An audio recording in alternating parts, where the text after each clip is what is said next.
What's up, everybody?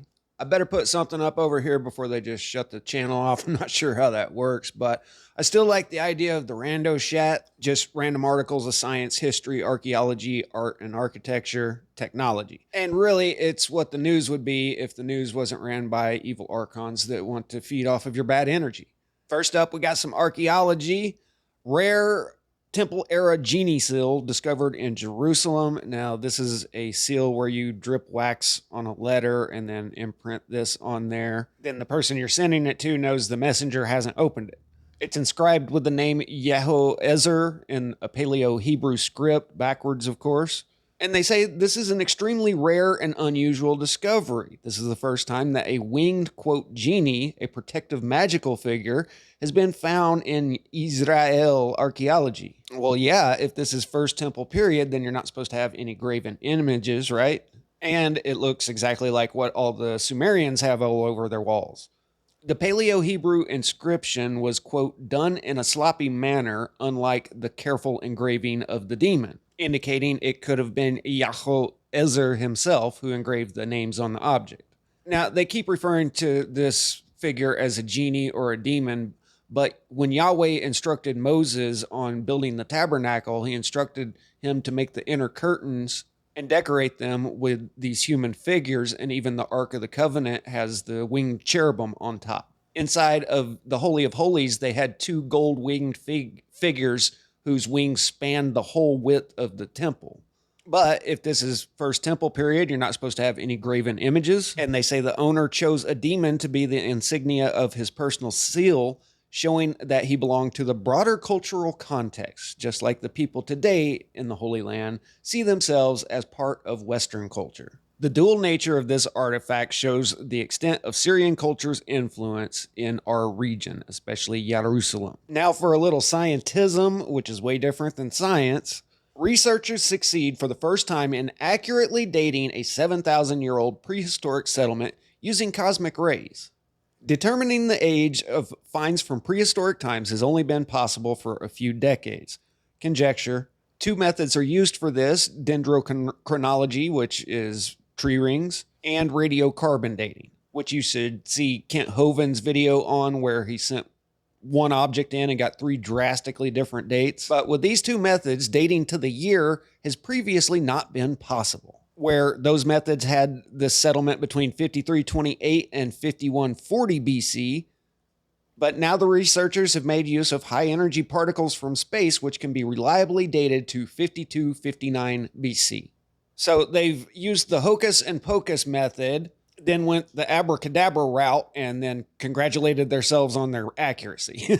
Sorry, but there's so many variables, I'm not getting into it. Speaking of questionable dating, divers in Mexico's underwater caves get a glimpse of rarely seen artifacts, fossils, and human remains. Just look at that. That's crazy. So, through 2 million years and over multiple glaciation cycles, these caves have been transformed. When the sea level was high, the caves flooded and their reach expanded. During the ice ages, the caves dried out as the sea level dropped. These cenotes connect the surface of the earth to the longest underground river system in the world. Here, water doesn't accumulate on the surface as rivers, but instead gets absorbed through the porous limestone. All of the Mayan largest settlements were built beside the cenotes. While the Maya only settled this region a few thousand years ago, evidence found in the cenotes points to human settlements in the area dating back to more than 13,000 years. These finds challenge the accepted notion of when our ancestors first crossed into America via the Bering Land Bridge. Or it's not 13,000 years ago, and sea level has risen much more recently. Back then, the cenotes were much drier, with the water level some 300 feet below current day levels. That's a long ways down to get a drink. Particularly in the area of the Ring of Cenotes, many sacrificial cenotes hold skulls of the higher-ranking Maya families. Because, get this, the higher-ranking Maya used different techniques to shape their children's skulls, creating an oblique deformation, which made their heads look longer than the average. So they're finding elongated skulls 300 feet down below current water levels. So I guess they'd have to say that on the official timeline, they were elongating skulls 13,000 years ago. Now, it's kind of funny how they word this. I'm not sure if they actually found any fossils or not. They say the passageways of these time capsules also offer divers the opportunity to uncover exquisitely preserved fossils of diverse creatures.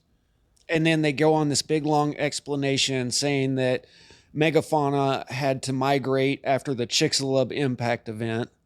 Then they say fossils of these giant ground sloths are commonly found in caves, but they never specify any particular fossils. So I think they're just trying to make it match with their theory of what should have been alive 13,000 years ago. Also noted are perforations on fossilized bones inflicted by projectiles, animal remains beside cooking pits with bones in them, and organized piles of bones. So this was probably somebody's ancient bug out shelter. You know, they saw the thing getting closer and closer in the sky and they went underground and it just didn't work out for them. The water rose. Hundreds of more Nazca lines have been discovered in Peru's desert. I'm pretty sure this is the extinct quadranose dolphin knot. Yeah, it went extinct about 11 bazillion years ago. These newly found images, an average of 30 feet across, could have been detected in the past by pilots had they known where to look, but the pampa is so immense that finding the needle in the haystack becomes practically impossible without the help of automation.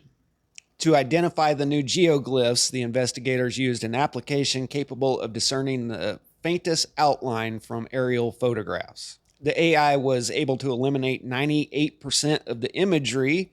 Now human experts only need to confirm or reject the plausible candidates. So this wasn't even LiDAR or anything. It's just a program scanning photographs. Of the 244 figures suggested by the technology, 59 were identified during the field work. So it was about 25% accurate, but they did find 59 new petroglyphs, geoglyphs. So did the Inca really make a big, huge quadranose dolphin knot, or is that just one of the bad ones? Hey, I finally found a technology one. Lost writings of Archimedes revealed after centuries by particle accelerator. Now, this blew my mind when I first heard about this.